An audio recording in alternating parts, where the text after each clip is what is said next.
మీ business ఏదైనా మీ ఊర్లో promotion చేయాలంటే అది సుమన్ టీవీతోనే సాధ్యం. ఇప్పుడే సంప్రదించండి.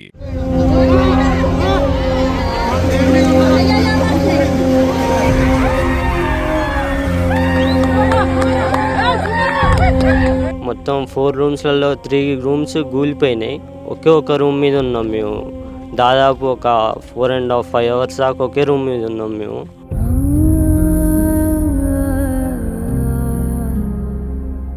ఫోన్ చేస్తుంటే అసలు కొన్నిసార్లు ఫోన్ పోలేదు, కొన్నిసార్లు ఫోన్ ఎత్తలేదు. తర్వాత స్విచ్ ఆఫ్ వచ్చింది. ఇంకా తర్వాత వచ్చి చూస్తే డాడీ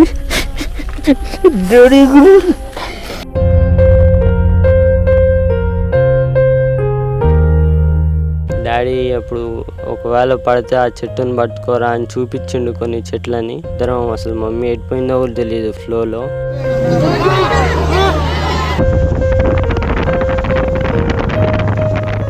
వాళ్ళది అన్నీ ఉన్న పండంటి కాపురం. ఆ కాపురం ఒక్కసారిగా చిత్రమైపోయింది. అసలు వీళ్ళ చదువులు అయిపోతున్నాయి, నెక్స్ట్ మా భవిష్యత్తు బాగుంటుంది, వాళ్ళిద్దరికీ జాబ్స్ వస్తాయి, నెక్స్ట్ మా మంచి రోజులు అని ఆ భార్యాభర్తలు ఎన్నో కలలు కన్నారు.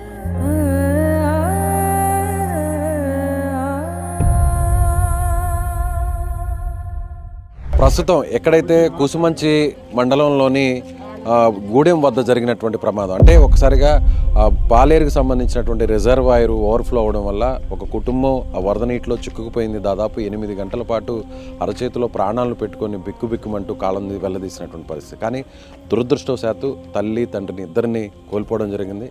కానీ అందులో కొంత అదృష్టవశాత్తు మన ముందున్నటువంటి షరీఫ్ ప్రాణాలతో బయటపడ్డాడు. నిజంగా తల్లిదండ్రులు కళ్ళ ముందే కొట్టుకుపోవడం అనేది ఎవ్వరికి కూడా జీవితంలో అలాంటి బాధాకరమైన సంఘటన రాకూడదు.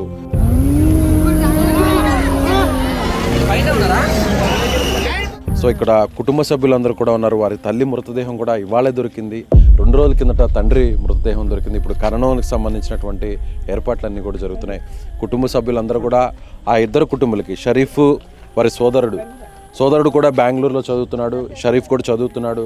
కానీ అనారోగ్యంగా ఉండడం వల్ల 2 రోజుల కిందటే ఇంటికి వచ్చాడు. అసలు ఏం జరిగింది? కానీ ఈ టైంలో షరీఫ్ని మనం మాట్లాడించే ప్రయత్నం చేయాలన్నా కూడా కొంత ఇబ్బందిగా ఉంది. కానీ ప్రభుత్వం వైపు నుంచి ఏం జరిగిందనే విషయాన్ని కానీ ఓపెన్గా చెప్పగలిగితే ప్రభుత్వం కూడా పూర్తిగా సహకారం అందించాలని మనం కూడా సుమన్ టీవీ తరఫున కోరుకుంటున్నాం. ఒకసారి మాట్లాడించేటువంటి ప్రయత్నం చేద్దాం.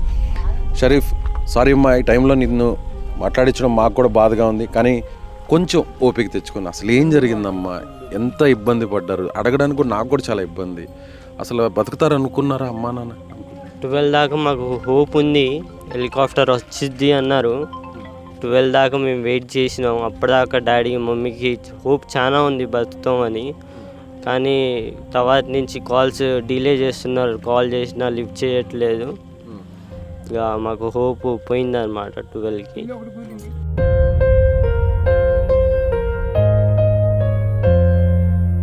మామూలుగా మీరు ఇంట్లో పడుకో ఉన్నారా?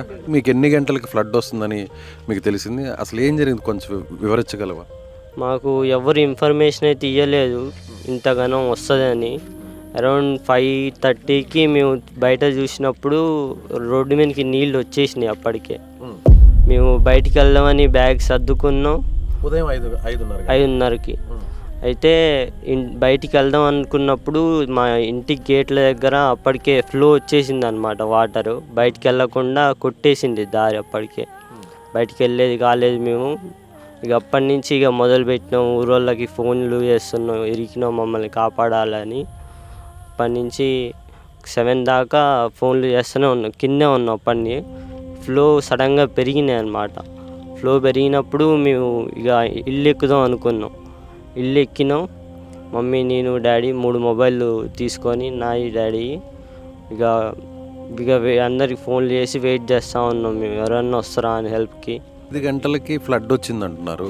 మీరు బిల్డింగ్ పైకి, అంటే ఇంటి పైకి ఎన్ని గంటలకు ఎక్కారు మీరు? అరౌండ్ 7:30 8కి. 8 నుంచి మీరు కాల్స్ చేస్తూ ఉన్నారు? కాల్స్ చేస్తూనే ఉన్నాం. అప్పుడు మీకు లైఫ్ జాకెట్స్ డ్రోన్ ద్వారా పంపించారు. ఎన్నింటికి పంపించారు? 12 11:30 12 అయింది. ఆ తర్వాత జాకెట్స్ వేసుకున్నారా? జాకెట్స్ వేసుకున్నాం. నువ్వు వేసుకున్నావు, అమ్మ వేసుకుంది, నాన్న కూడా వేసుకున్నావు. ముగ్గురం వేసుకున్నాం లైఫ్ జాకెట్స్. తర్వాతకి అరౌండ్ 1:30కి మాది మొత్తం 4 రూమ్స్లలో 3 రూమ్స్ కూలిపోయినాయి. ఒక రూమ్ మీద ఉన్నాం మేము. దాదాపు ఒక 4.5 అవర్స్ దాకా ఒకే రూమ్ మీద ఉన్నాం మేము. తర్వాతకి ఆ ఒక్క రూమ్ కూడా పడిపోయింది అనమాట. పడిపోయినప్పుడు ముగ్గురం ఇక కొట్టుకొని పోయినాం. డాడీ అవుపడలేదు. కొద్దిసేపటికి మమ్మీతో నేనున్న ఒక 1 minute దాకా. మమ్మీ కూడా కొద్దిసేపు అయినాక అవుపడలేదు.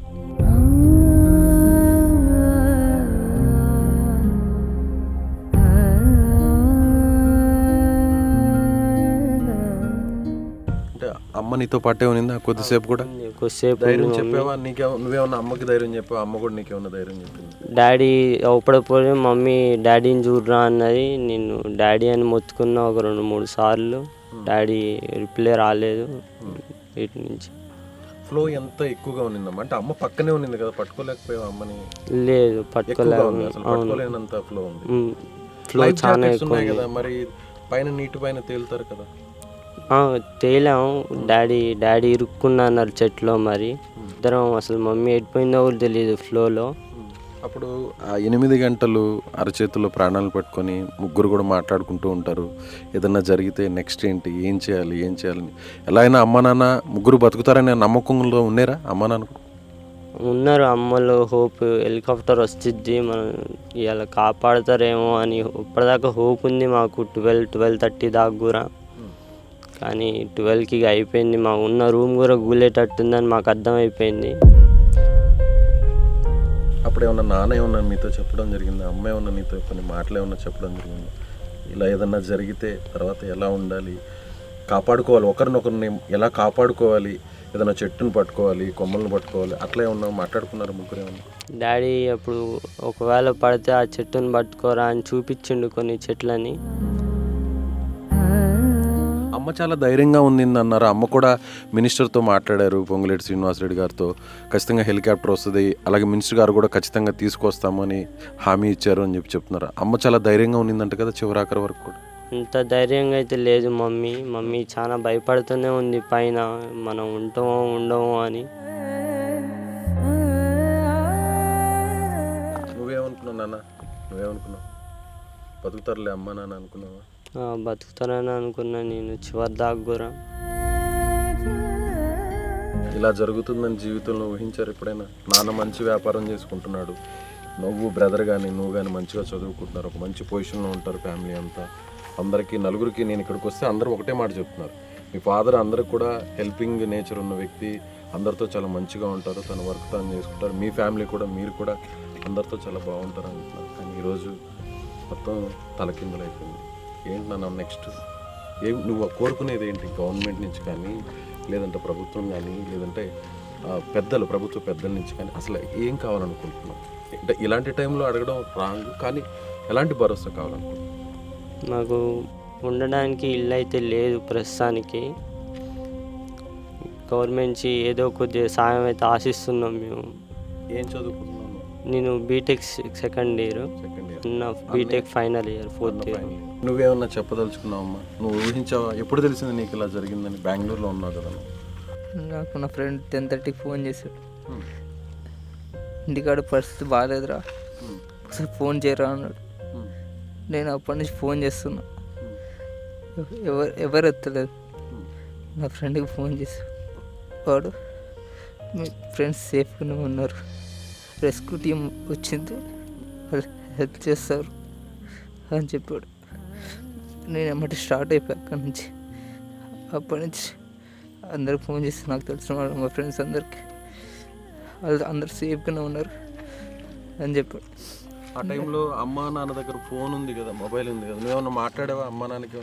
లేదు, నాకు నేను ఫోన్ చేస్తుంటే అసలు కొన్నిసార్లు ఫోన్ పోలేదు, కొన్నిసార్లు ఫోన్ ఎత్తలేదు, తర్వాత స్విచ్ ఆఫ్ వచ్చింది. ఇంకా తర్వాత నేను మా ఫ్రెండ్కి ఫోన్ చేసి సేఫ్ చేశారు, మంచిగా ఉన్నారని చెప్పి, తర్వాత నేను సేఫ్గానే ఉన్నారు అనుకున్నా. నేను మార్నింగ్ ఇక్కడికి 8 కల్లా రీచ్ అయ్యా. చూస్తే డాడీ డాడీ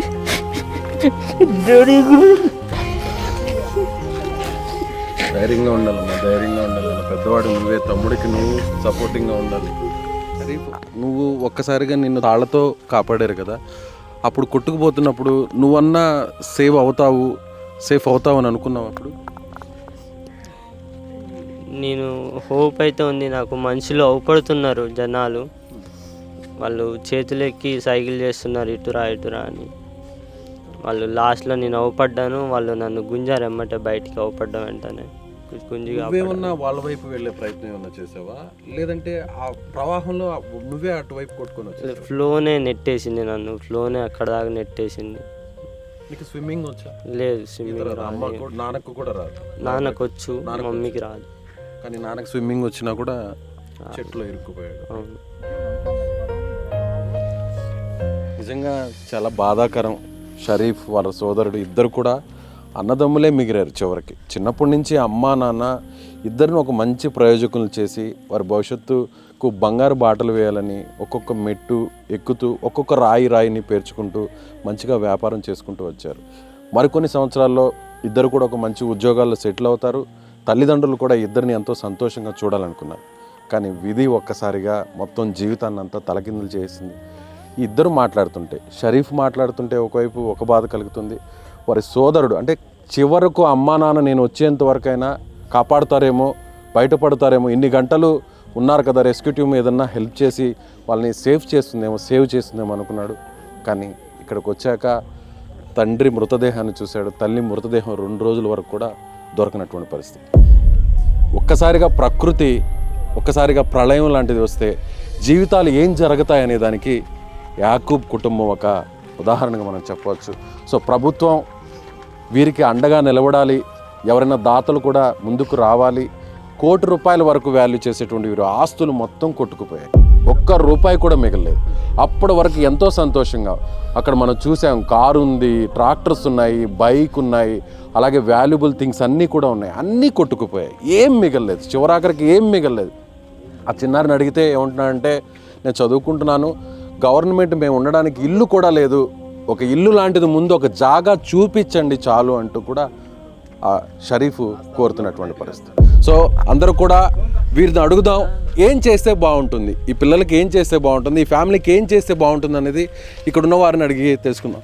ఇప్పుడు వాళ్ళు అది పట్టాపొలం అండి, అయినా కానీ అక్కడ ఉండటానికి ఎలాంటి కన్వీనియంట్ లేదు. ఎందుకంటే ఆ సింహం మళ్ళీ ఎప్పుడు వచ్చి మీద పడి మింగిద్దో తెలియదు. ఇంకొకటి ఆ ఫ్లడ్ వల్ల బాగా ఒక 10 అడుగుల లోతు వరకు గుంటపడిపోయింది. వాళ్ళకి పక్కా ఇల్లు నిర్మాణం లాంటిది ఏదైనా చేసి ఇద్దరు పిల్లలకి తర్వాత ఇద్దరు ఇంకొకటి ఏంటంటే పెద్ద బాబుది ఈ సంవత్సరంతో ఫైనల్ ఇయర్ అయిపోద్ది, చిన్న అబ్బాయిది ఇంకా 3 సంవత్సరాలు కంటిన్యూ చేయాలి చదువు. ఆ ఇద్దరికి చదువుకు సంబంధించిన పూర్తి భరోసా అనేది ప్రభుత్వం కల్పించాలి. నేడేవ్వాలి సార్. ఫస్ట్ అసలు ఎవరింటికి వాళ్ళది అన్నీ ఉన్న పండంటి కాపురం, ఆ కాపురం ఒక్కసారిగా ఛిద్రమైపోయింది. అసలు తల్లి తండ్రి వాళ్ళకి పంచప్రాణాలు, వీళ్ళని ఎంతో గారభంగా సాదుకున్నారు. వీళ్ళ చదువులు అయిపోతున్నాయి, నెక్స్ట్ మా భవిష్యత్తు బాగుంటుంది, వాళ్ళిద్దరికీ జాబ్స్ వస్తాయి. పెద్ద అబ్బాయి ఫస్ట్ ఉద్యోగం వచ్చింది, తర్వాత చిన్నాయన చదువు అయిపోద్ది, ఆయనకి ఉద్యోగం వచ్చింది, నెక్స్ట్ మా మంచి రోజులు అని ఆ భార్యాభర్తలు ఎన్నో కలలు కన్నారు.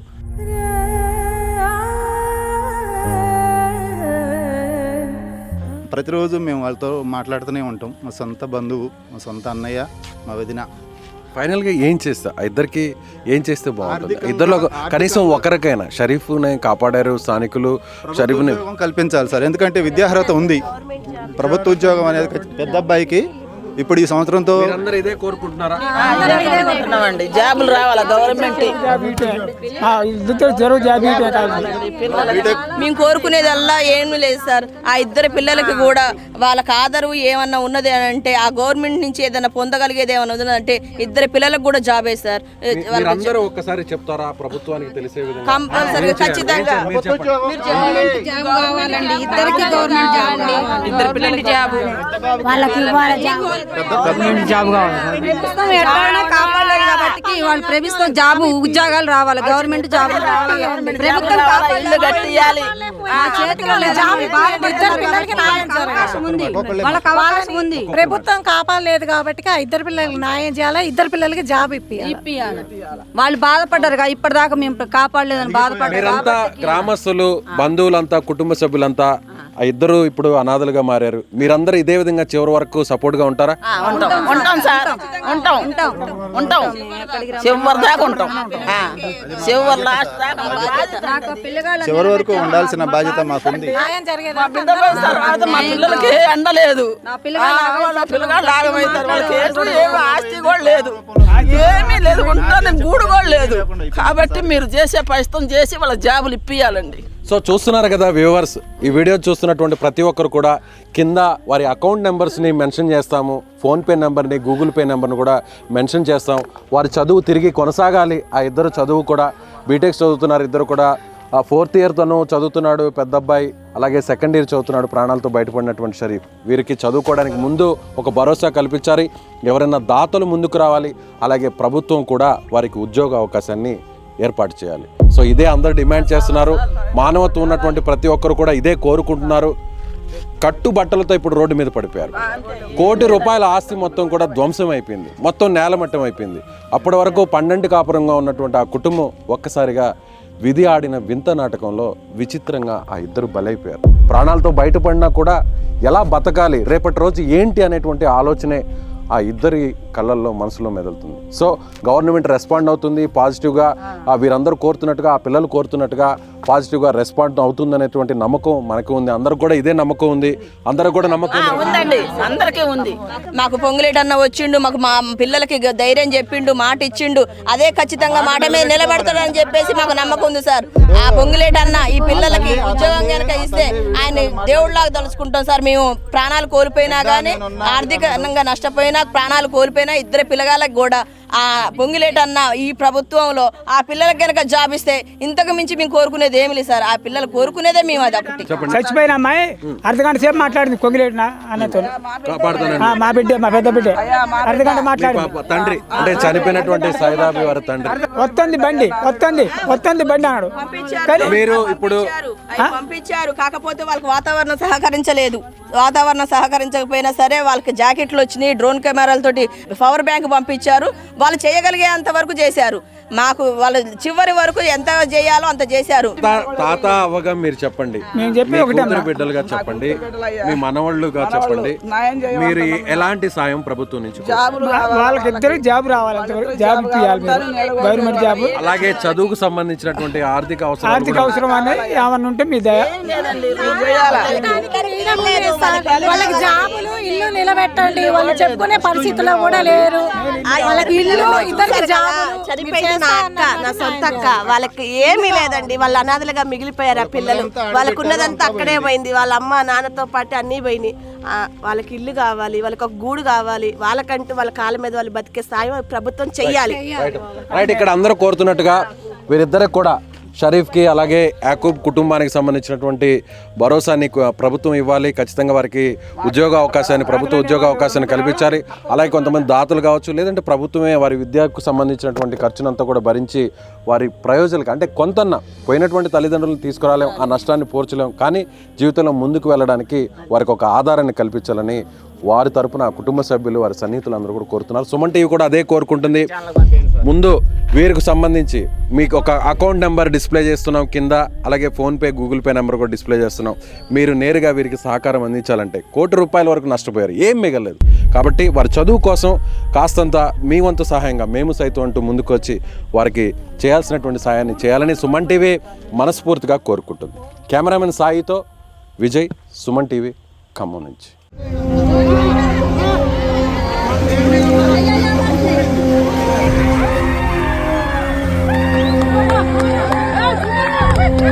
మొత్తం 4 రూమ్స్లలో 3 రూమ్స్ కూలిపోయినాయి. ఒకే ఒక రూమ్ మీద ఉన్నాం మేము. దాదాపు ఒక 4.5 అవర్స్ దాకా ఒకే రూమ్ మీద ఉన్నాం మేము.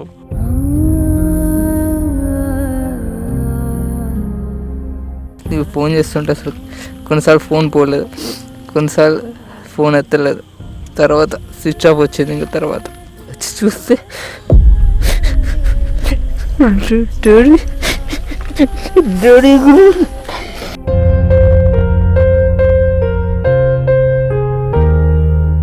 డాడీ అప్పుడు ఒకవేళ పడితే ఆ చెట్టుని పట్టుకోరా అని చూపించిండు కొన్ని చెట్లని. ఇద్దరం అసలు మమ్మీ ఎడిపోయిందో కూడా తెలియదు ఫ్లోలో.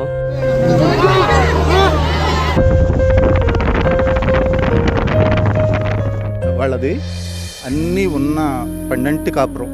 ఆ కాపురం ఒక్కసారిగా చిత్రమైపోయింది అసలు.